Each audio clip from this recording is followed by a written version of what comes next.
DiceQuest is the latest game by Skytear Games, and I got to play it already. Of course, while everyone else was working out their favourite combos of heroes, I was hunting for lore, and I think I found something. So here's 5 secrets that I found hidden within DiceQuest. Number 1.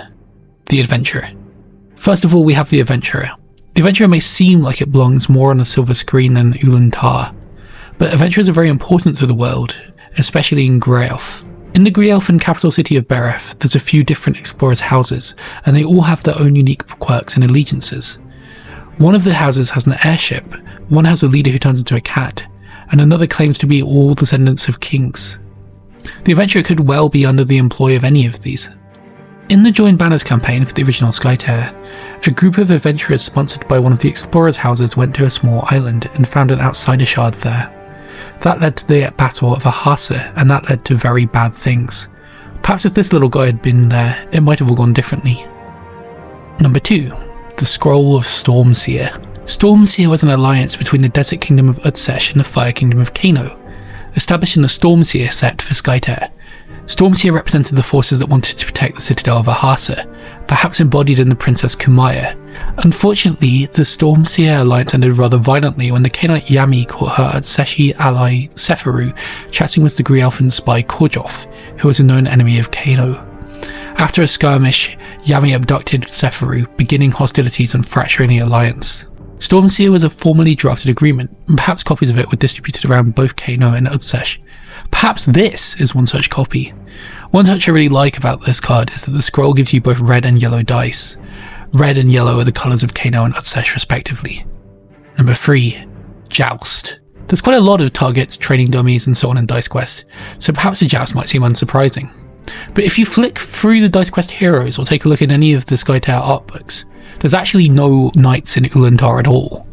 Not anymore, at least. Because 200 years ago, in what is now the frozen realm of Grey Elf, there was instead the Summer Kingdom, rich with animals and containing houses that were each led by kings. These houses have become the explorers' houses of Grey Elf, but in the past they proved themselves with tournaments, or by fighting with lances from the backs of flying steeds that glowed with Skytear. So a tradition of jousting may have lived on in Grey Elf. Number 4. The Talisman of Nupton. Skytear flows through everything in the world of DiceQuest. It gives energy to living things and crystallizes deep underground, but most people can't control pure Skytear. For this reason, many people use refined Skytear, which comes in one of the 4 colours. Most people in Ulantar can't make this kind of Skytear themselves, so they obtain talismans containing it.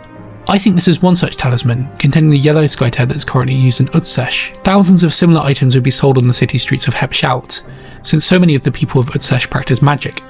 But perhaps this one, as a legendary item, contains some stronger power. Number 5. The Story. At first, it might seem like DiceQuest isn't tied to the lore of Ulantar. Certainly, I think efficiently that the game might be non-canon. But that doesn't mean we can't take a guess about what might be going on beneath the surface.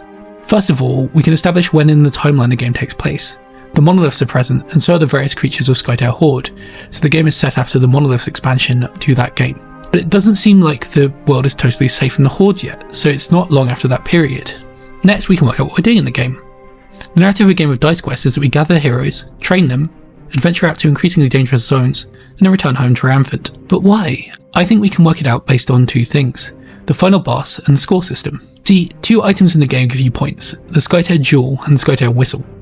Not only that, but the final boss is an outsider, and those guys are created by Skytear Flux, which is commonly found at sites of pure Skytear. All of those clues together, along with all the secrets we found earlier, I think we can conclude that DiceQuest is a story about rival explorers' houses trading teams to go and find Skytear deposits to sell to various nations in Ulantar, allowing them to get more famous and powerful. If you want to start your own expedition, you still have a few hours to back the game at the link in the description. Either way, thanks for watching and have a great day.